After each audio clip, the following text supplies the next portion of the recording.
Hello, citizens of the Nigerverse. It is Niger once again. Now, this video I've been debating doing for a bit. I've kind of gone back and forth. Ultimately, it was my friend Steve, aka Plax TV. Go check him out, and if this video doesn't do well, blame him, I guess. But ultimately, it was him that kind of convinced me to do this video. So I think it's about time. Now, the reason I've kind of been debating whether or not I actually want to do it is because, for a couple reasons. For starters, I normally don't like doing these kinds of videos. Not because the subject matter isn't interesting. In fact, it definitely is, and we're going to get into why that's the case. But also because, simply put, I know how the IWC is sometimes.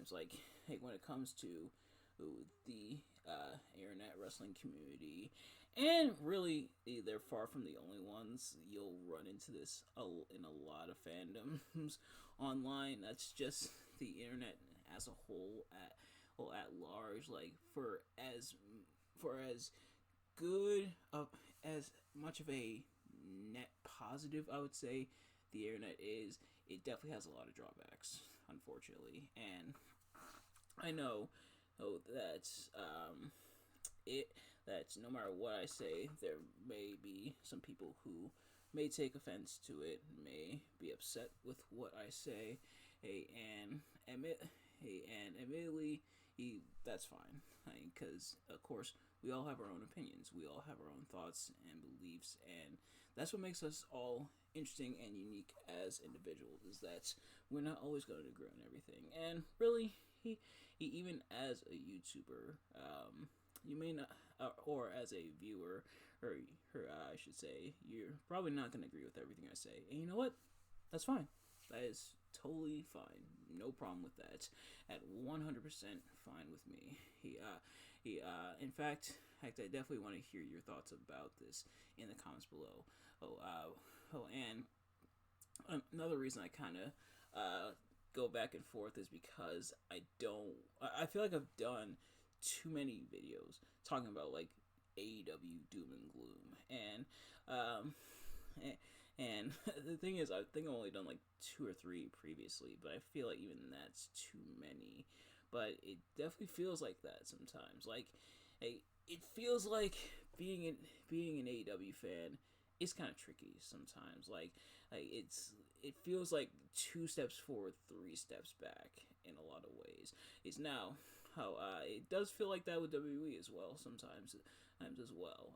Well, not as much nowadays, but it does pop up. But especially with being an AEW fan, because for as good as a lot of what AEW is doing, and for as quite a bit as they've improved this year, it still feels like there's some major drawbacks, and I think this situation that I'm going to be talking about in this video is one of them. So I guess without further ado, let's get into it. Enough of my rambling. It's time for more rambling. This time a bit more coherent. There has been, how do I say this? There's some concerns when it comes to talent and their contract situations, and there's 2 examples. I know these 2 are far from like the only ones, but these are the 2 I'm going to mainly reference in this discussion video. That being Ricky Starks and Ray Phoenix. Now, I know they're not the only ones. They're far from the only ones. I probably could bring up Danhausen, and I could bring up some other ones, but I think those 2 are mainly the ones I want to focus on mainly because they feel like big ones at this point in time, at time of this recording. And they feel like big ones going on. And admittedly, Ray Phoenix's is a bit more clear cut, which is ironic because it feels less clear cut than Ricky Starks. Ricky feels a bit it feels a bit more ambiguous in a way. And Hey Phoenix's contract status has some ambiguity as well, but it feels like it's a bit more up in the air, if that makes any sense. But yeah, so I guess we'll talk about it. So I guess I guess we'll start with Ricky Starks first. Ricky Starks has talked about his contract where he is in terms of waiting to come back to TV. He's currently at the time of recording not on AEW TV. He at the moment he's still not been on AEW TV for a few months. I think the last time he was on TV was the Adam Copeland promo, if I'm not mistaken, where Adam got really mad when Ricky Starks referred to his bug eyes. But Ricky Starks not really a fixture on TV. He kind of sitting home. Seems like they're working out the negotiations for his contract, and I'm not an expert when it comes to contract and contract negotiations, nor am I going to pretend to be. This is purely speculation slash potentially incoherent rambling, but Ricky Starks not really on TV, not really a TV fixture at the moment, and he has made no secret his displeasure at this. Has even kind of leaning into it for his appearance for GCW. No, his appearances, because they kind of shot that one dead in the water. Or admittedly, they kind of shot themselves in the foot, like making fun of Tony Khan's father. Why? It's not. It's definitely a question of why did you do that? Why did you make fun of Tony Khan's father? Even if not to, even beyond the fact that you just cost yourself Ricky Starks, because now Ricky has been pulled by AEW from his GCW bookings. Why'd you make fun of his father? Or I'm sure there's more to it than that. But I gotta look into that. But yeah. So with Ricky Starks being pulled from those aforementioned bookings and still not being on AEW TV and seemingly not quite coming to a new contract yet, a lot of people are wondering, why is he still there? Why are they not doing anything with Ricky Starks? Why is Ricky Starks just sitting at home? Why is he not wrestling? He clearly wants to. A lot of people want him to. Ricky Starks is incredibly talented, incredibly charismatic, but not really doing anything with him. And that's kind of the reason why Ricky Starks is a bit less clear cut, even though seemingly he would seem it's more so because he's talked about it. Meanwhile, Ray Phoenix, apparently he on his way out. Apparently wants to be joining his brother Penta, potentially going to WWE, especially now that apparently Penta is a free agent. And at the time of recording, I think as of this week, Penta just went to free agency.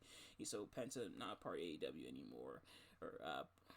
But then with AEW adding injury time to Phoenix's his contract. Now, are they within their legal right to do so? I believe so. But for a lot of people, it came across as pretty petty. He pretty much doing that because he wants to leave. At least in a lot of people's minds, and especially because they're not doing anything with him. Apparently, have no plans to do anything with him. So why is he still there? Why are they just letting him sit on the shelf and not do anything either for him, especially if you're not going to use him if he's not going to be on TV? What's the point of him still being there? So, like I said, they're not the only two, but those are two the big ones right now. And this situation has caused people to draw a lot of ire towards AEW for this very petty behavior and admittedly, for me, it's kind of, it's kind of, it's I'm not I wouldn't say I'm angry at it.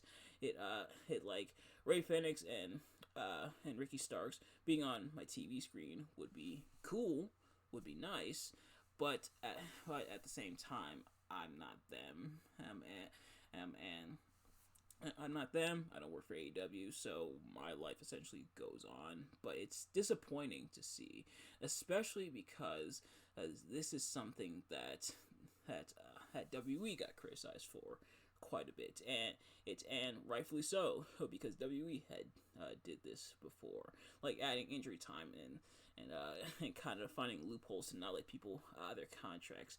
That's pretty much out of that pettiness. And you know what? It was pretty annoying when WWE did it. It's a lot of people point that out. Like when WWE did it, it was not a good thing. Especially back when Vince McMahon was running things.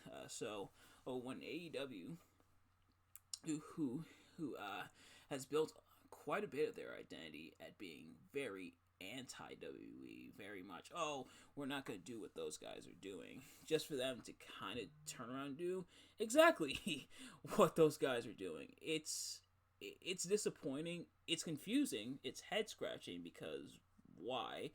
Like obviously you have no plans for them. So it's almost like to me, if you have no plans for someone, it's almost like you don't want them there because if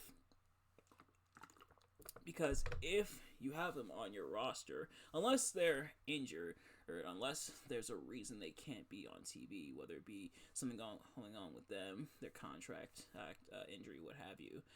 If they're ready to go, if they want to work, if they want to work for you, if they want to be on TV, and you don't have any plans for them, then that's essentially you're wasting your time, you're wasting your money, and you're wasting their time essentially.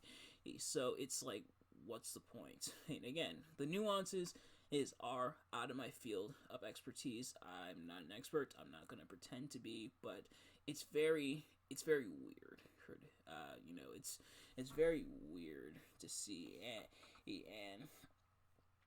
and to see AEW criticize WWE, as a lot of people had, and rightfully so, for doing that sort of thing. Just for them to turn around and do that sort of thing, it feels very disappointing to see. It is unfortunately very disappointing, and that's part of the reason why I kind of debated doing this video, because as I don't want to be like the AEW doom and gloom guy. Oh, AEW's ending. AEW, it's over for AEW. And I don't want to. I don't want to make that WWE AEW comparison and stoke the flames of that kind of us versus them kind of thing, because that whole WWE AEW tribe mentality stuff I've talked about here on the channel, that's pretty dumb and pretty cringe, but it does happen, but it's just very disappointing, like I said, to see. And I know I'm using that word a lot, because I think that's the best way to sum it up for me. Is it's disappointing to see. It's disappointing that a lot of what WWE had been criticized for so long, to the point where AEW comes in as this alternative, saying, and oh, we're not going to do things like WWE. We're going to be very different, and the people want things to be very different. Fans, talent, what have you, want things to be very different. Just for them, in a lot of ways, to turn around and do a lot of the same things that WWE are doing. It's interesting, not in a good way. It's interesting, and it's disappointing to see where things have come. And I know the contract act like this situation that I'm talking about here is just the tip of the iceberg. There's plenty of other things, and maybe those will be their own videos, but for the sake of not trying to sound like a broken record, and for the sake of leaving it here and saying and and not feeding into that tribalism because that's not really something I do. I like WWE. I like AEW. Who both companies I think have a lot of good things going, but also have a lot of drawbacks. And so I think for that I'm going to leave it here for now. If there's like a major update that constitutes another video, maybe I'll make another video. But yeah, I think I'm going to leave it here for now. But let me know, what do you guys think? Thank you all so much for watching. I hope you enjoyed. If you did, please do me a favor. Like, comment, subscribe, share with your friends, and turn on post notifications so you know every time I upload a video so you can see it as soon as it drops. And let me know what's your thoughts on this situation. And do you think I'm overreacting? Do you think I'm blowing this out of proportion? Do you think other people who are talking about this are blowing this out of proportion? Do you think I'm onto something? Let me know. I'm genuinely curious for you guys' feedback on this. But in the meantime, thank you all so much for watching. I will see you guys later. Peace.